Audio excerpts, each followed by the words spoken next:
बच्चों आज के इस वीडियो में हम चर्चा करने वाले हैं वास्तविक संख्याओं के ऊपर संक्रियाओं की, जो हमारे लिए बहुत काम की है, बहुत इंपॉर्टेंट है और आगे की जब हम कक्षाओं में पढ़ाई करेंगे तब भी हमारे बहुत काम की आएगी। तो बच्चों अच्छे से समझिएगा इन्हें। देखिए बच्चों, तो देखिए संक्रियाओं की बात करें वास्तविक संख्याओं पर तो हमारे पास ये चार तरह की जो मेन संक्रियाएं हैं इन्हें हम समझ लेते हैं। जिसमें पहली संक्रिया कह रही है √a इंटू √b करा जाए तो अंडर दोनों में एक जगह आ जाता है और क्या हो जाता है ए बी। अब ये कैसे होता है ये चीज हम देख लेते हैं बच्चों। जैसे अंडर का a तो अंडर का b है, ये कितना हो गया अंडर का ए बी।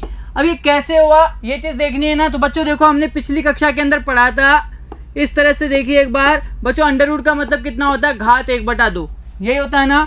इसका मतलब यहाँ पे भी कितना हो गया b की घात 1/2। अब हमने पिछली कक्षा में एक संक्रिया पढ़ी थी कि अगर घात समान होती है तो जो आधार होते हैं वो गुणा हो जाते हैं, पढ़ी थी ना घातांक के नियम में। तो देखो घात समान है तो आधार क्या हो जाएंगे गुणा हो जाएंगे। तो a और b को गुणा किया तो a b हो गया और घात दोनों में एक ही जगह पे लग जाएगी, तो घात एक ही जगह आ गई। और घात 1/2 का मतलब कितना होता है अंडर रूट होता है, तो अंडर रूट का ए बी ये बन गया। ठीक है, अगर उदाहरण के तौर पर देखा जाए अंडर रूट 2 और अंडर रूट 3 को गुणा किया जाए तो 3 और 2 को गुणा कर दीजिए और पूरे के ऊपर एक ही अंडर रूट लगा दीजिए, मतलब 3 दूनी 6, तो 6 के ऊपर क्या आ जाएगा अंडर रूट आ जाएगा। ठीक है बच्चों, अब देखिए दूसरी संक्रिया। देखिए दूसरी के अंडर रूट का a बटे में अंडर रूट का b। जैसे बच्चों अंडर रूट का 2 और अंडर रूट का 3 है तो क्या इसे एक साथ नहीं लिखा जा सकता अंडर रूट का 2 बटे में 3? बिल्कुल लिखा जा सकता है ना। और अगर इसको खोला जाए तो इसको इस तरह से भी तोड़ा जा सकता है, अलग अलग किया जा सकता है, विभक्त किया जा सकता है। ठीक है ना बच्चों। अच्छा देखिए √a प्लस √b और √a माइनस √b बराबर a माइनस का b आ रहा है बच्चों। संक्रिया हमने पिछली कक्षा में पढ़ी थी कि a प्लस b को अगर a माइनस b से हम गुणा करते हैं तो हमारे पास मिलता था क्या बराबर में a² माइनस का b² मिलता था ना, पढ़ी थी ना। सेम वही संक्रिया, बस फर्क कितना है यहाँ पर a की जगह कितना है अंडर रूट a और b की जगह कितना अंडर रूट b है। तो यहाँ पे भी कितना हो जाएगा अंडर रूट a माइनस का अंडर रूट b।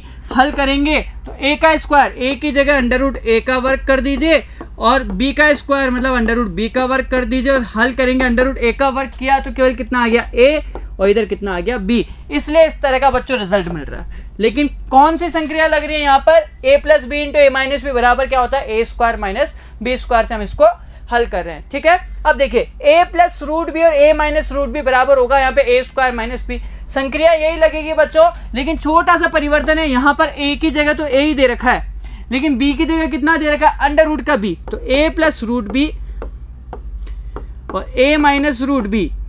देखो तो a² माइनस b² होगा ना, a plus B into A minus B का रिजल्ट a² माइनस b²।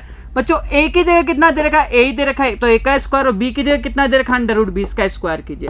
तो a का स्क्वायर तो a² और रूट b का स्क्वायर करेंगे तो केवल कितना बच गया b।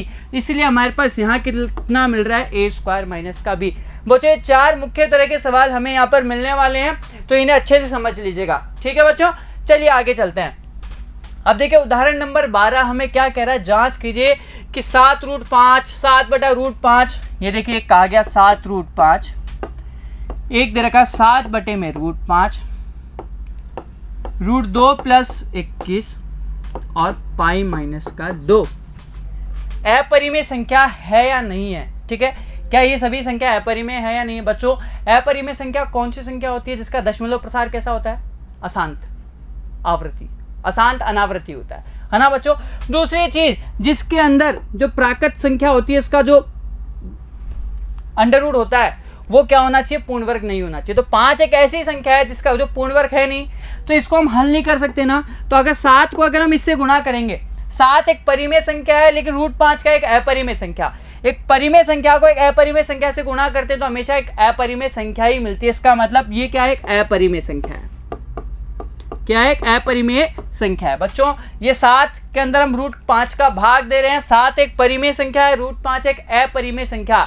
एक परिमेय संख्या के अंदर एक अपरिमेय संख्या का भाग दिया जाता है तो हमेशा जो संख्या मिलती है वो क्या है अपरिमेय संख्या मिलती है। तो ये भी एक अपरिमेय संख्या ही है। ठीक है बच्चों, √2 कैसी संख्या है एक परिमेय अपरिमेय, एक अपरिमेय संख्या है। तो अपरिमेय संख्या के अंदर एक परिमेय संख्या को जोड़ा घटाया जाए तो हमेशा एक अपरिमेय संख्या ही प्राप्त होती है। इसका मतलब ये भी जो मिलेगा वो क्या मिलेगा अपरिमेय संख्या ही प्राप्त होगी हमें। ठीक है बच्चों, ये देगा पाई माइनस का 2। और बच्चों पाई अपने आप में एक अपरिमेय संख्या है, क्योंकि इसका फिक्स मान नहीं होता दशमलव के बहुत सारे अंकों तक भी देखने पर। अच्छा, पाई माइनस 2 अगर हम करें तो बच्चों पाई माइनस 2, तो पाई एक अपरिमेय संख्या में से एक परिमेय संख्या को अगर आप घटाते हैं तो भी आपको जो संख्या मिलती है वो क्या है, अपरिमेय संख्या। तो ये सभी की सभी संख्याएं कैसी है, अपरिमेय है। ठीक है, आगे देखिए 13वां सवाल कह रहा है कि 2√2 प्लस 5√3 और 2√2 माइनस 3√3, √2 और माइनस 3√3 को जोड़ना है। सबसे पहले बच्चों अगर इस तरह के सवाल अगर जोड़ने के अंदर आते हैं तो ध्यान रखिएगा जिनका आधार समान होता है वही जुड़ते हैं। मतलब जैसे ही √2 है, जैसे हम बच्चों 2x प्लस 5y होता था, अगर इसके अंदर मुझे ऐड करना है x प्लस 3y, तो x का पद x के साथ ही जुड़ता था और y का पद y के साथ ही जुड़ता था, घटता था ना। सेम इसी तरह से अंडर के पदों के अंदर होता है, जैसे √2 का पद है तो √2 के पद के साथ ही जुड़ेगा, अगर √3 का पद है तो √3 के पद के साथ ही जुड़ेगा या घटेगा। इस चीज का हमें विशेष तौर पर ध्यान रखना होगा। ठीक है बच्चों, तो ये देखो ये दे रखा है 2√2 और ये कितना है, केवल 1√2, तो 2√2 के अंदर 1√2 को जोड़ा तो कितना हो गया, 2 और 1 3√2। ऐसे कैसे आ जाएगा, जैसे यहाँ पे x क्या रहता था, एक कांस्टेंट की तरह काम करता था, अचर पद था, सॉरी बच्चों x क्या था, चर पद था, इसका मान चेंज नहीं होता। तो ऐसे कैसे, हम केवल कांस्टेंट जो ये दे रखा है 1 और 2 3 इन्हीं को केवल बदलते थे, इन्हीं के मान को जोड़ते थे। तो यहां पर भी क्या करना है, केवल इनको नहीं छेड़ना, केवल इसके जो क्या बोलते हैं मल्टीप्लाई है, इनके जो गुणांक है हम केवल उन्हीं को जोड़ते हैं, है ना बच्चों। जैसे 2 और 1 को जोड़ा हमने यहाँ पे। अब देखो यहाँ पे 5 में से अगर -3 किया तो 5 में 3 गया, कितना आया बच्चों, प्लस का आ गया ना, कितना 2√3। बस बच्चों इसी तरह से इसका आंसर हो गया, ये इसका आंसर। तो 3√2 प्लस का 2√3 इसका उत्तर हो गया। ठीक है, अगला देखिए क्या कह रहा है, 6√5 और 2√5 को गुणा कीजिए। बच्चों देखो 6√5 इंटू 2√5 को गुणा करना। बच्चों ध्यान रखिएगा एक अंडर का पद केवल अंडर के पद के साथ ही गुणा होता है, और एक बिना अंडर का जो पद है, मान लीजिए परिमेय संख्या के परिमेय से ही गुणा हो रही है यहाँ पे। तो 6 को अगर 2 से गुणा किया तो 6 दूनी 12 और √5 को √5 से हम गुणा कर रहे हैं बच्चों। √5 को √5 से गुणा कर दिया, इसका मतलब कितना हो गया, √5 का वर्ग हो गया ना बच्चों। और √5 का वर्ग का मतलब कितना है बच्चों, 5, तो 12 इंटू कितना हो गया 5, कितना आ जाएगा आपके पास यहाँ पर 60 आ जाएगा इसको हल करने पर। ठीक है बच्चों, आगे देखिए बच्चों ये कह रहा है कि 8√15 के अंदर 2√3 का भाग देना है। दे सकते हैं बच्चों, देखिए 2 से 8 तो कट गया, 2 चौक 8, अब ये 4 हो गया और इधर कितना हो गया, √15 के अंदर बटे में करना है √3। बच्चों हमने देखी थी ना अभी एक प्रॉपर्टी, अगर √a बटे में √b होता है तो इसको हम क्या लिख सकते हैं, √a बटे में b लिख सकते हैं ना। तो ये कितना हो गया 4 और इसको एक जगह कर लेते हैं, ये 15 बटे में 3, तो इससे कट गया 3 पंचे 15, केवल कितना हो गया 4√5 इसका उत्तर हो गया। ठीक है, आगे देखिए बच्चों निम्न व्यंजकों को सरल करना है कि 5√7 को गुणा करना है 2 + √5, 5 + √7 को हमें गुणा करना है 2 + √5। बच्चों अगर पिछली कक्षा की बात करें तो उसी तरह से खोलते हैं इसको। सबसे पहले 5 को किससे गुणा करेंगे, 2 + √5 से, उसके बाद प्लस का जो √7 है इसको हम गुणा करेंगे 2 + √5 से। ठीक है बच्चों, तो देखो 5 को अगर 2 से गुणा किया जाए तो 5 दूनी 10, फिर 5 को अगर √5 से गुणा किया जाए तो केवल आ गया 5√5 प्लस √7 को अगर हम 2 से गुणा करें तो कितना हो गया 2√7 लिख सकते हैं ना बच्चों। और √7 को अगर √5 से गुणा किया जाए तो कितना हो गया √7 इंटू √5, √7 पंजे 35 हो गया, तो √35 लिख सकते हैं, है ना बच्चों। देखिए जो परिमेय संख्या के साथ ही जुड़ सकती है और अपरिमेय संख्याओं के साथ तब जुड़ सकती है जब उनके आधार समान हो। मतलब ये जैसे √5 दे रखा है तो √5 वाले पद के साथ ही जुड़ेगा। देखो बच्चों 10 ऐसे कैसे आ गया, क्या इसमें से कोई सा पद ऐसा है जो जुड़ रहा है, नहीं जुड़ रहा ना, तो इसे हम ऐसे कैसे रख सकते हैं। ठीक है बच्चों, आगे देखिए अगला सवाल 5 + √5 और 5 - √5। बच्चों हमें इसको गुणा करना है, सरल करना है। अब देखिए हमने एक प्रॉपर्टी पढ़ी थी, देखिए a + √b को अगर गुणा कर दिया जाए a - √b तो इसका रिजल्ट आया था a² - का b, यही आया था। a की जगह कितना दे रखा 5, तो 5 का वर्ग माइनस b की जगह कितना है √5, a² - b की जगह कितना दे रखा है, केवल 5 दे रखा है, तो केवल कितना आ जाएगा 5। तो ये 5 का वर्ग कितना हो गया बच्चों 25 और ये माइनस का 5, इसको हल किया कितना आ गया हमारे पास 20 आ गया। ठीक है, आ गया समझ में। आगे देखिए बच्चों √3 प्लस √7 का वर्ग करना है बच्चों।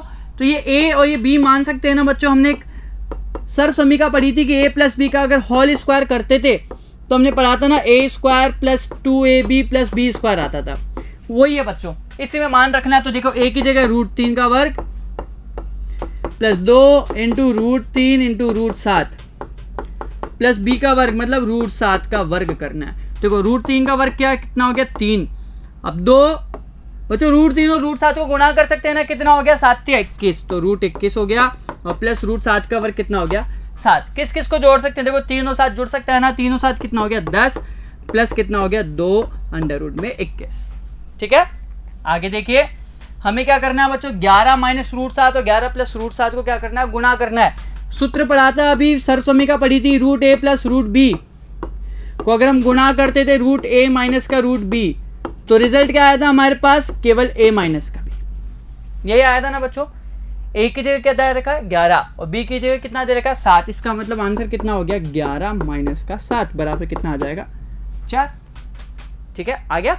आगे देखिए बच्चों, अब हम पढ़ने जा रहे हैं हर परिमेयकरण और ये वेरी मोस्ट इंपॉर्टेंट है, बहुत काम की चीज़ है। अब हम क्यों करते हैं हर परिमेयकरण ये भी समझेंगे और किस तरह से करते हैं ये भी हम समझेंगे। तो आइए समझते हैं इस सवाल के माध्यम से, उदाहरण के माध्यम से। बच्चों देखो एक सवाल कह रहा है कि 1/√2 इसका हर परिमेयकरण करना है। बच्चों सामान्य भाषा में कहा जाए तो आप इतना सा समझ लीजिए, अगर किसी भिन्न के परिमेय संख्या के हर में एक अंडर का पद आ जाए तो उस अंडर के पद को हटाने के लिए हम हर परिमेयकरण करते हैं। बस इतना सा ध्यान रखिए। ठीक है, अब कैसे करते हैं ये चीज देखिए बच्चों। अगर ये जो पद है ये सिंगल पद है, एक ही पद है, नीचे एक ही पदी है, तो सीधी सी एक पदी को ऐसे कैसे अंश और हर में गुणा कर देते। जैसे √2 एक ही पद है तो इसी को अंश और हर में गुणा कर दीजिए, कितना हो गया, ऊपर कितना हो गया √2। ऐसे कैसे, √2 को √2 से गुणा कर देते तो कितना आ गया, केवल 2 आ गया। बस बच्चों अगर एक पद है तो इस तरह से आसानी से किया जा सकता है। लेकिन क्यों करते हैं, सामान्य सा आंसर देखा जाए तो अगर हर के अंदर अंडर का पद है तो उस अंडर के पद को हटाने के लिए हम केवल हर परिमेयकरण करते हैं। ठीक है, अच्छा देखिए बच्चों अगला सवाल कह रहा है 1/2 प्लस √3 इसका हर परिमेयकरण करें। बच्चों वो एक पदी था, ये द्विपदी है।